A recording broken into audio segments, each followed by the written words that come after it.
চলন্ত ট্যাক্সিতে বিমান সেবিকাকে শ্লীলতাহানির অভিযোগ, যেটা জানা যাচ্ছে গত মঙ্গলবার দিন কলকাতা বিমানবন্দর সেখানেই আসছিলেন ওই বিমান সেবিকা এবং কৈখালি থেকে এই যে ট্যাক্সি দাঁড়িয়ে রয়েছে ইতিমধ্যে থানার সামনে, এই ট্যাক্সিতেই প্রথমে তিনি ওঠেন। শাটেল ট্যাক্সি হিসেবে এই ট্যাক্সি রয়েছে এমনই চালক জানান ওই বিমান সেবিকাকে, এবং এরপর বাগুইহাটি জোড়া মন্দিরের কাছ থেকে এক ব্যক্তি এই ট্যাক্সিতে ওঠে। এই যে ট্যাক্সি যার নাম্বার ইতিমধ্যে রয়েছে এখানে, এই ট্যাক্সির ঠিক পিছনের সিটেই বলা চলে ওই বিমান সেবিকা এবং ওই অপর একজন ব্যক্তি, অজ্ঞাত পরিচয়ের ব্যক্তি, যারা বিমান সেবিকা ইতিমধ্যে পুলিশ আধিকারিকদের জানিয়েছেন, তারা এখানে বসেছিল।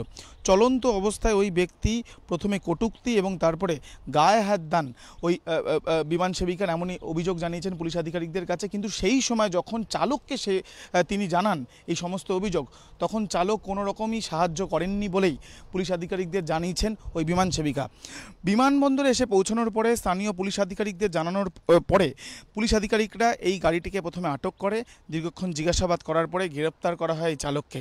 কিন্তু এই ঘটনায় যে মূল অভিযুক্ত, অর্থাৎ ঠিক পিছনের সিটে বসে যার বিরুদ্ধে শ্লীলতাহানির অভিযোগ, তাকে কিন্তু এখনও পর্যন্ত পাওয়া যায়নি। তার খোঁজে তল্লাশি অভিযান চলছে। তদন্তকারীরা যেটা বলছেন, ঠিক যেখান থেকে ওই ব্যক্তি এই ট্যাক্সিতে উঠেছিলেন সেই জায়গা সিসিটিভি ক্যামেরা ফুটেজ খতিয়ে দেখে ওই ব্যক্তিকে খোঁজার চেষ্টা চলছে। ওই ব্যক্তির পরিচয় এবং ছবি পাওয়ার চেষ্টা করছেন তদন্তকারীরা।